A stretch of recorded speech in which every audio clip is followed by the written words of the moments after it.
Hi hello ನಮಸ್ಕಾರ. Watch Kannada serial ಚಾನಲ್ಗೆ ಸ್ವಾಗತ. ಮೊದಲು ನಮ್ಮ ಚಾನಲ್ನ ಸಬ್ಸ್ಕ್ರೈಬ್ ಮಾಡ್ಕೊಳ್ಳಿ.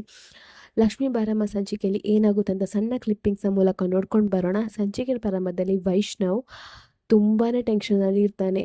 ಅವನಿಗೆ ಯಾರನ್ನು ನಂಬಬೇಕು, ತನ್ನ ಹೆಂಡ್ತಿನ ನಂಬಬೇಕಾ ಇಲ್ಲಾಂದರೆ ಅಮ್ಮನ ನಂಬಬೇಕಾ ಅನ್ನೋ ಟೆನ್ಷನ್ನಲ್ಲೇ ಇರ್ತಾನೆ. ಯಾರು ಹೇಳ್ತಿರೋದು ಸತ್ಯ, ಯಾರು ಹೇಳ್ತಿರೋದು ಸುಳ್ಳು, ಇಲ್ಲಿ ಯಾರು ಕರೆಕ್ಟಾಗಿ ಇದ್ದಾರೆ ಅನ್ನೋ ಟೆನ್ಷನ್ನಲ್ಲೇ ಅವನಿರ್ತಾನೆ. ಅವನಿಗೆ ಯಾರ ಪರವಾಗಿ ನಿಲ್ಬೇಕು ಅನ್ನೋದೇ ಗೊತ್ತಾಗ್ತಿರಲ್ಲ. ಇನ್ನು ಈ ಕಡೆ ಕೀರ್ತಿ ಲಕ್ಷ್ಮಿಗೆ ಸರ್ಪ್ರೈಸ್ ಕೊಡಬೇಕಂತ ಎಲ್ಲನೂ ರೆಡಿ ಮಾಡಿರ್ತಾಳೆ. ಲಕ್ಷ್ಮಿ ಆ ಸರ್ಪ್ರೈಸನ್ನು ನೋಡಿ ಖುಷಿನೂ ಆಗ್ತಾಳೆ. ಆದರೆ ಅವಳಿಗೆ ಇನ್ನೊಂದು ದೊಡ್ಡ ಸರ್ಪ್ರೈಸೇ ಕಾದಿರುತ್ತೆ. ಅದು ಏನಂದರೆ, ಅವಳಿಗೆ ಮುಂಚೆಯಿಂದ ತೊಂದರೆ ಕೊಡ್ತಿರೋ ನಿತಿನ್ ಭಾರದ್ವಾಜ್ ಬಂದಿರ್ತಾನೆ.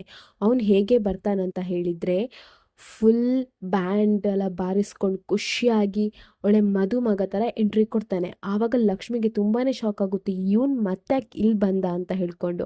ಅವನು ಬಂದಿರೋದು, ಅವನನ್ನು ಕಳಿಸಿರೋದು ಎಲ್ಲ ಕಾವೇರಿಯೇ ಕಳಿಸಿರ್ತಾಳೆ. ಕಾವೇರಿ ಎಲ್ಲ ಪ್ಲ್ಯಾನ್ ಮಾಡಿ ಲಕ್ಷ್ಮಿಗೆ ತೊಂದರೆ ಕೊಡಬೇಕಂತ ಹೇಳಿ ಚಿಂಗಾರಿ ಹತ್ರ, ಅವನ ಕಡೆ ಹುಡುಗರ ಹತ್ರ ಹೇಳಿ ಅವನನ್ನು ಲಕ್ಷ್ಮಿ ಮನೆಗೆ ಅಂದರೆ ಕಾರುಣ್ಯನ ಮನೆಗೆ ಕಳಿಸಿರ್ತಾಳೆ ಕಾವೇರಿ. ಯಾಕಂದರೆ ಕಾವೇರಿಗೆ ಲಕ್ಷ್ಮಿ ಒಳ್ಳೆ ರೀತಿಯಲ್ಲಿ ಇರೋದು ಇಷ್ಟನೇ ಇರಲ್ಲ. ಇನ್ನು ಕಾವೇರಿ ವೈಷ್ಣವ್ನ ಎಂಗೇಜ್ಮೆಂಟಿಗೆ ಡೇಟ್ ಕೂಡ ಫಿಕ್ಸ್ ಮಾಡಿರ್ತಾಳೆ.